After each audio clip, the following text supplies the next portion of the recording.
എല്ലാവർക്കും അൻലാസ് ഫ്ലേവേഴ്സിലേക്ക് സ്വാഗതം. ഇന്ന് നമുക്കൊരു മിക്സഡ് പുലാവ് ഉണ്ടാക്കുന്നത് എങ്ങനെയെന്ന് നോക്കാം. ഒരു ചിക്കനും വെജിറ്റബിളും പൈനാപ്പിളും ഒക്കെ ചേർത്തിട്ടുള്ള ഒരു മിക്സഡ് പുലാവ്. വളരെ രുചികരമായിട്ടുള്ള, കുട്ടികൾക്കും മുതിർന്നവർക്കൊക്കെ ഒരുപോലെ ഇഷ്ടപ്പെടുന്ന, എന്നാൽ ഒരുപാട് കോംപ്ലിക്കേറ്റഡ് ഒന്നും അല്ലാത്ത, നമുക്ക് വളരെ ഈസി ആൻഡ് സിമ്പിൾ എന്നൊക്കെ തന്നെ പറയാം. നമുക്ക് ഉണ്ടാക്കാൻ വലിയ കഷ്ടപ്പാടൊന്നുമില്ല. ഞാൻ എൻ്റെതായ രീതിയിലാണ് ഞാനിത് ചെയ്തിരിക്കുന്നത്. ധാരാളം പച്ചക്കറികൾ ഇതിൽ ചേർത്തിട്ടുണ്ട്. അതുകൊണ്ട് തന്നെ ഇത് ഒരേ സമയം രുചികരവും ആരോഗ്യപ്രദവുമായിട്ടുള്ള ഒരു പുലാവാണിത്. ഈ പച്ചക്കറി കഴിക്കാനായിട്ടൊക്കെ മടിയുള്ള കുട്ടികൾ, എൻ്റെ വീട്ടിൽ ഞാനിത് ചെയ്ത് വിജയിച്ച ഒരു പുലാവാണിത്. പച്ചക്കറി കഴിക്കാൻ മടിയൊക്കെ ഉള്ള കുട്ടികൾക്ക് വേണ്ടിയിട്ട് നമുക്ക് ഈ പുലാവ് ഉണ്ടാക്കി കൊടുത്തു കഴിഞ്ഞാൽ അവർ നന്നായിട്ട് പിന്നെയും വാങ്ങിച്ച് കഴിക്കും. അത്ര രുചിയാണിത് പിള്ളേർക്കൊക്കെ. ഒരുപാട് സ്പൈസി അല്ല, ഒരുപാട് മസാലയൊന്നും നമ്മൾ ഇതിൽ ചേർത്തിട്ടില്ല. എന്നാൽ ധാരാളം പച്ചക്കറികളൊക്കെ ചേർത്തിട്ടുണ്ട്. എന്നാൽ രുചിയുടെ കാര്യത്തിൽ ഒരു കോംപ്രമൈസോട്ട് ഇല്ലതാണ്. അങ്ങനെ ഉള്ള ഈ പുലാവ്, നമുക്കിനി ഈ പുലാവ് ഉണ്ടാക്കുന്നത് എങ്ങനെയാണെന്ന് നമുക്ക് നോക്കാം. അപ്പോൾ ഇതിൽ നമ്മൾ ചേർത്തിരിക്കുന്ന ഈ പൈനാപ്പിൾ ചേർത്തിരിക്കുന്നത് കൊണ്ട് തന്നെ അതിൻ്റെ ഒരു സ്വീറ്റ് ടെക്സ്ചർ ശരിക്കും പറഞ്ഞാൽ ഈ പുലാവിന് നല്ലൊരു രുചിയൊക്കെ കൊടുക്കുന്നുണ്ട്. അപ്പോൾ നമുക്ക് ഈ പുലാവ് എങ്ങനെയാണ് ഉണ്ടാക്കുന്നതെന്ന് നോക്കാം.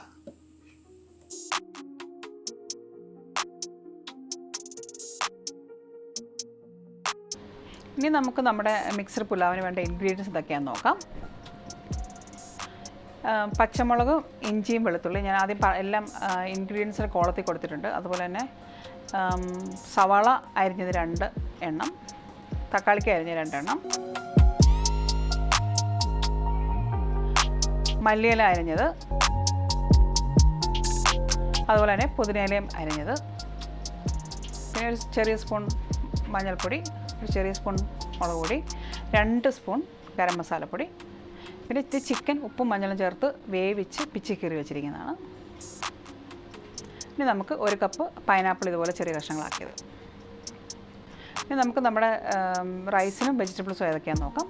അതുപോലെ തന്നെ 2 കപ്പ് ബസ്മതി റൈസ് ഉപ്പ് ചേർത്ത് വേവിച്ച് ഊറ്റി വെച്ചിരിക്കുന്നതാണ്. നെയ്യും ഒന്നും ചേർത്തിട്ടില്ല. ഒരു നാരങ്ങ നീര് പിഴിഞ്ഞ് ചേർത്ത് വേവിക്കുന്ന നമുക്ക് ചേർക്കാവുന്നതാണ്. അതുപോലെ തന്നെ ഒരു 20 മിനിറ്റ് ഇത് കുതിർത്ത് വെച്ച ശേഷം വേണം വേവിച്ചെടുക്കാനായിട്ട്, കാരണം അത് ഒട്ടിപ്പിടിക്കാതിരിക്കാൻ വേണ്ടിയാണ്. പിന്നെ ക്യാപ്സിക്കം അരിഞ്ഞത് 1 കപ്പ്, ക്യാബേജ് അരിഞ്ഞത് 1 കപ്പ്, ക്യാരറ്റ് അരിഞ്ഞതും 1 കപ്പ്. ഇനി നമുക്ക് നമ്മുടെ പുലാവ് ഉണ്ടാക്കാൻ ചെയ്യാം. ആദ്യം ഞാൻ ചോറ് ആദ്യമേ തന്നെ വേവിച്ച് മാറ്റി വെച്ചിട്ടുണ്ട്. ഇനി നമുക്കൊരു കടായി എടുത്ത് ചൂടാക്കിയിട്ട് അതിലേക്ക് എണ്ണ ഒഴിച്ച് കൊടുക്കാം. എണ്ണ ചൂടായി കഴിഞ്ഞ് കഴിയുമ്പോഴത്തേക്കും നമുക്ക് നമ്മുടെ വെജിറ്റബിൾസ് ഓരോന്നായിട്ട് നമുക്ക് വേവിച്ചെടുക്കാം. നിങ്ങൾക്ക് വേണമെന്നുണ്ടെങ്കിൽ വെജിറ്റബിൾസ് എല്ലാം ഒരുമിച്ച് വേവിച്ചെടുക്കാം. ഞാനിപ്പം പല വെജിറ്റബിൾസിനെല്ലാം പല വേവായതുകൊണ്ട് ഞാൻ ആദ്യം ക്യാരറ്റാണ് ഞാൻ വേവിച്ചെടുക്കുന്നത്. അപ്പോൾ നമുക്ക് ആദ്യം ക്യാരറ്റ് ഇട്ട് കൊടുക്കാം.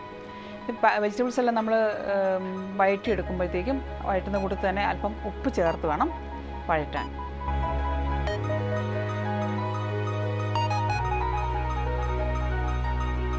ഇനി നമുക്ക് നമ്മുടെ ക്യാരറ്റ് നന്നായിട്ടൊന്ന് ഇളക്കിയിട്ട് ഒന്ന് അടച്ചു വെച്ച് വേവിക്കാം. അപ്പോൾ നമ്മുടെ ക്യാരറ്റ് ഒരു 3/4 വേവായിട്ടുണ്ട്. ഇനി നമുക്കിതിലേക്ക് നമ്മുടെ കാബേജ് ചേർത്ത് കൊടുക്കാം.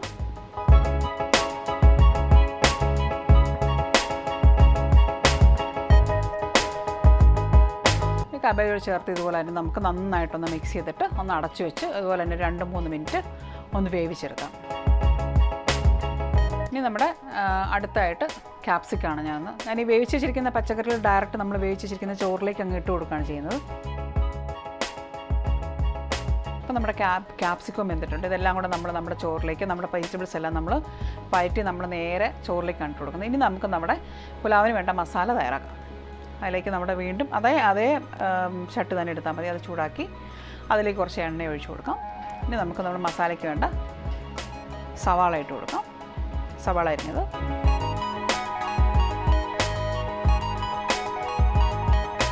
ഉപ്പും കൂടെ ചേർത്ത് വഴറ്റുവാണെന്നുണ്ടെങ്കിൽ നമുക്ക് പെട്ടെന്ന് വഴന്ന് കിട്ടും, ഉപ്പ് ചേർത്തിട്ടിരിക്കുന്നു. ഇനി നമ്മളിതിലേക്ക് നമ്മൾ പച്ചമുളകും ഇഞ്ചിയും വെളുത്തുള്ളിയും കൂടെ പേസ്റ്റ് ആക്കിയതാണ്, മിക്സി ഇട്ടൊന്ന് പേസ്റ്റ് ആക്കിയതാണ്.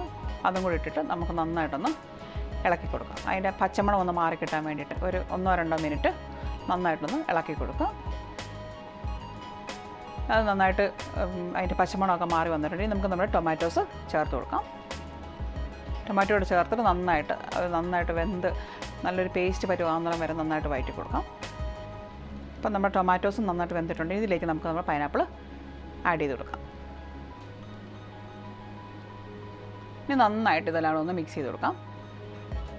ഒരു 2 മിനിറ്റ് നേരത്തേക്ക് നന്നായിട്ടൊന്ന് വഴറ്റി കൊടുക്കാം. അടച്ചു വെക്കേണ്ട കാര്യമില്ല.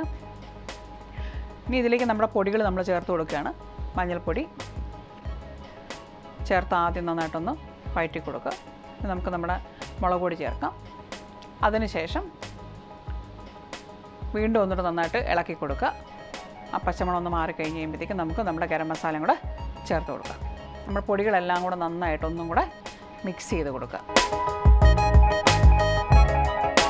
ഇനി ഇതിലേക്ക് വേണ്ട ഇലകൾ നമുക്ക് ചേർത്ത് കൊടുക്കാം. മല്ലിയില, അതുപോലെ തന്നെ പുതിനയിലയും കൂടെ നമുക്ക് ചേർത്ത് കൊടുക്കാം. ഇനി നമ്മുടെ ഇലകൾ ചേർത്ത് നന്നായിട്ടൊന്നും കൂടെ ഇതുപോലെ തന്നെ ഒരു 1-2 മിനിറ്റത്തേക്ക് വീണ്ടും ഒന്നുകൂടെ വഴറ്റി കൊടുക്കാം. അപ്പോൾ നമുക്ക് നമ്മുടെ മസാല തയ്യാറായിട്ടുണ്ട്. ഇനി ഇതിലേക്ക് നമ്മൾ നേരത്തെ വേവിച്ച് പിച്ച് കീറി വെച്ചിരിക്കുന്ന ചിക്കൻ ചേർത്ത് കൊടുക്കാം. ഇനി നമുക്ക് നമ്മുടെ ഈ മസാല നന്നായിട്ട് നമ്മുടെ ഈ ചിക്കനിലേക്കൊന്ന് മിക്സ് ചെയ്ത് കൊടുക്കാം.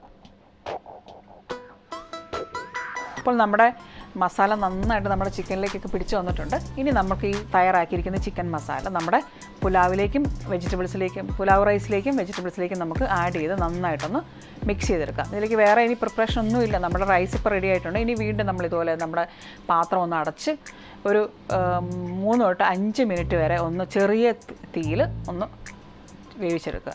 നമ്മുടെ ബിരിയാണിയൊക്കെ ദം ചെയ്യുന്നത് പോലെ ചുമ്മാ വെറുതെ ഒന്ന് ഒരു 5 മിനിറ്റ് നേരത്തേക്ക് നമുക്കിതുപോലെ ഒന്ന് നമ്മുടെ റൈസ് അടച്ചു വെച്ച് ചൂടാക്കിയെടുക്കാം. അടി പിടിക്കാതെ ശ്രദ്ധിക്കണം. എപ്പോഴും ഓർക്കണം, നമ്മുടെ തീ എപ്പോഴും സിമ്മിലിട്ടായിരിക്കണം ചെയ്യേണ്ടത്. അപ്പം നമ്മുടെ പുലാവ് റെഡി ആയിട്ടുണ്ട്. നമ്മുടെ പുലാവിന് പ്രത്യേകിച്ച് സൈഡ് ഡിഷിൻ്റെ ഒന്നും ആവശ്യമില്ല. നമുക്ക് അല്പം ടൊമാറ്റോ കെച്ചപ്പ് ഉണ്ടെങ്കിൽ ധാരാളം മതി. റൈത്ത ഉണ്ടെങ്കിൽ സൂപ്പറായിരിക്കും. ഇന്നത്തെ മിക്സ് പുലാവിൻ്റെ വീഡിയോ എല്ലാവർക്കും ഇഷ്ടപ്പെട്ടെന്നായിരുന്നു. ഇഷ്ടപ്പെട്ടിട്ടുണ്ടെങ്കിൽ ലൈക്ക് ചെയ്യാൻ മറക്കരുത്. അതുപോലെ തന്നെ എൻ്റെ യൂട്യൂബ് ചാനൽ സബ്സ്ക്രൈബ് ചെയ്തിട്ടില്ലാത്തവർ സബ്സ്ക്രൈബ് ചെയ്യാനും മറക്കരുത്. പുതിയ വീഡിയോസിൻ്റെ നോട്ടിഫിക്കേഷൻസ് ലഭിക്കാനായിട്ട് ബെല്ലൈക്കൺ ഞെക്കണേ. അതുപോലെ തന്നെ നിങ്ങൾക്ക് എന്തെങ്കിലും നിർദ്ദേശങ്ങൾ എനിക്ക് തരാനുണ്ടെങ്കിൽ ഒരു കമൻറ്റ് താഴെ ഇടാൻ മറക്കരുത്. എല്ലാവർക്കും വളരെ നല്ലൊരു വീക്കെൻഡ് ആശംസിക്കുന്നു. And thank you for watching.